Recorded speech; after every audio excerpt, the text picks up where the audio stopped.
Dear aspirants, हमारी history की पूरी प्लेलिस्ट चल रही है और पिछले वीडियो में हमने बहुत सारे जो मौर्य वंश के शासक थे उनके बारे में बात कर ली थी। आज का हमारा जो वीडियो है काफ़ी स्पेशल होने वाला है क्योंकि इस वीडियो से रिलेटेड बहुत सारे क्वेश्चंस एग्ज़ाम में देखे गए हैं और शायद ही कोई एग्ज़ाम ऐसा रहा हो जिसमें इससे रिलेटेड क्वेश्चंस ना आए हों।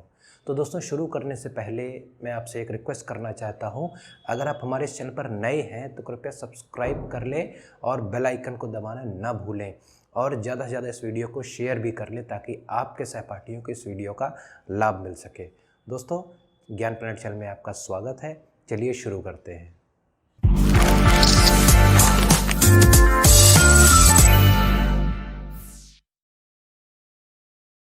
तो दोस्तों, जैसा कि थंबनेल में आपने देख लिया होगा कि आज का जो हमारा टॉपिक रिलेटेड है वो है अशोक के अभिलेखों से संबंधित।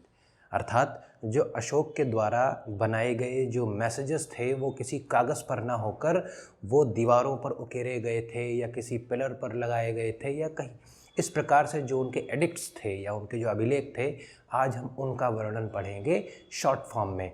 लेकिन उनका जो विस्तृत रूप है मैं आपको स्क्रीनशॉट देता रहूँगा और साथ ही साथ उसके कुछ पिक्चर्स भी ऐड करता रहूँगा, तो आप उसका स्क्रीनशॉट ले सकते हैं और भविष्य के लिए संरक्षित कर सकते हैं। दोस्तों, जब अशोक के अभिलेखों की बात होती है तो सबसे पहले तो क्वेश्चन ये आता है कि अशोक के सारे अभिलेख किस प्रकार की लिपि में लिखे गए हैं।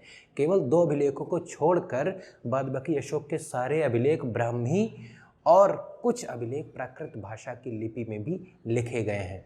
तो जब भी क्वेश्चन आता है, अगर प्राकृत भाषा नहीं दी है तो आपको कंफ्यूज होने की ज़रूरत नहीं होती है। आप सीधे सीधे ब्राह्मी पर टिक करके आ जाएंगे और आपके क्वेश्चंस वो सही हो जाएंगे।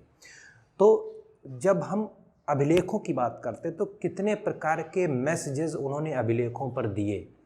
तो दोस्तों, जो मैसेजेस उकेरे जाते थे, जो संदेश दिए जाते थे अशोक के द्वारा या जो आदेश दिए जाते थे जनता को, वो 3 प्रकार के जो सोर्सेस थे उन पर दिए जाते थे। वो 3 सोर्सेस कौन कौन से होते थे?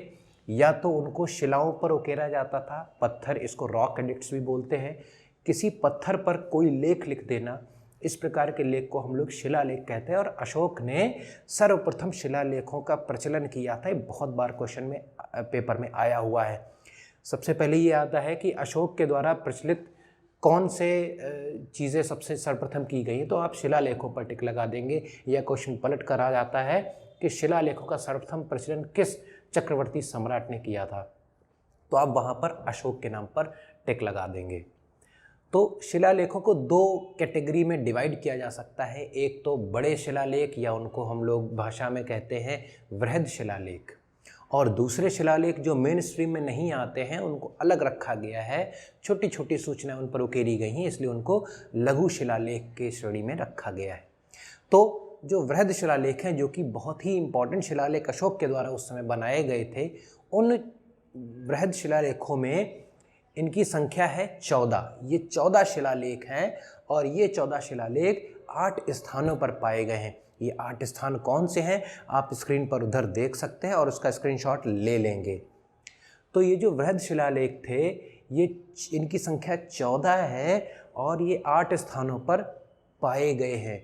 दोस्तों, एक क्वेश्चन मैं आपको जरूर बताना चाहूँगा, बहुत इंपॉर्टेंट क्वेश्चन है कि कलिंग युद्ध का वर्णन, कलिंग सम्राट अशोक के जीवन की सबसे महत्वपूर्ण घटना है, क्योंकि जिसके बाद उन्होंने बौद्ध धर्म को स्वीकार कर लिया था और पूरा जो अपनी जो सेना नायकी थी और लड़ाई और मार काट ये सब उन्होंने बंद कर दिया था, अहिंसा का मार्ग अपनाया था।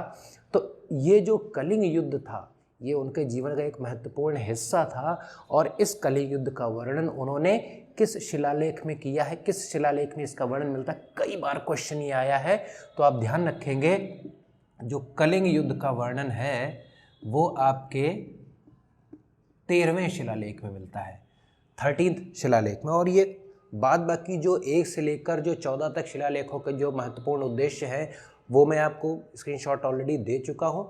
लेकिन क्वेश्चन बहुत आता है कि कलिंग युद्ध का वर्णन किस शिलालेख में मिलता है, तो ध्यान रखिएगा अशोक के शिलालेख जो कि वृहद शिलालेख है, जिनकी संख्या 14 है और जो कि 8 स्थानों पर पाए गए हैं, ये 14 शिलालेख, जिसमें 13वें शिलालेख में ही कलिंग युद्ध का वर्णन पाया गया है।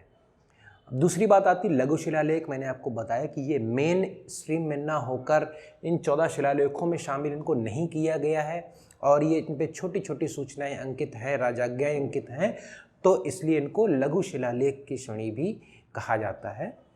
तो इसीलिए इनको पर्टिकुलर एक संख्याएं नहीं, क्योंकि कई जगह इनकी संख्याएं मिलती रही हैं और मिलती भी रहेंगी, तो अभी आप पूरी तरह से श्योर नहीं हो सकते हैं कि कितने शिलालेख हैं। स्तंभलेख। स्तंभलेख अर्थात जो स्तंभ पर लिखे हुए लेख हैं। आपने देखा होगा जो भी अशोक का पिलर है, कैपिटल आपने देखा होगा, या बहुत सारे जो खंबे बने, खंभों पर कोई लेख लिख देना, तो वो स्तंभलेख की श्रेणी होती है। तो ये जो अशोक के अभिलेख का दूसरी जो श्रेणी है उसको स्तंभलेख कहते हैं। ये भी 2 प्रकार से वर्गीकृत किए गए हैं, पहला दीर्घ और दूसरा लघु।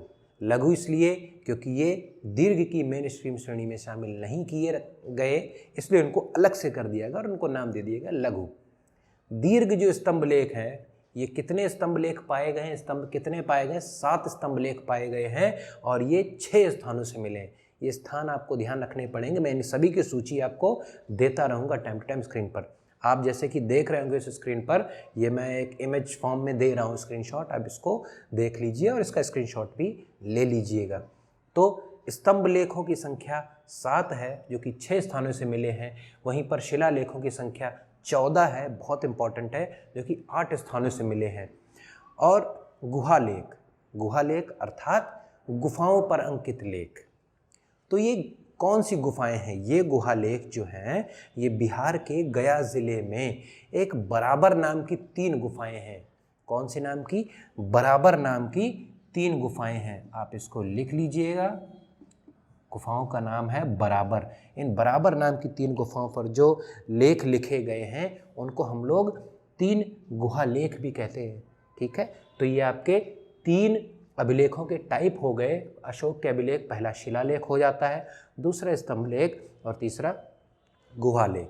लेकिन सबसे ज़्यादा क्वेश्चन किस अभिलेख से पूछे जाते हैं?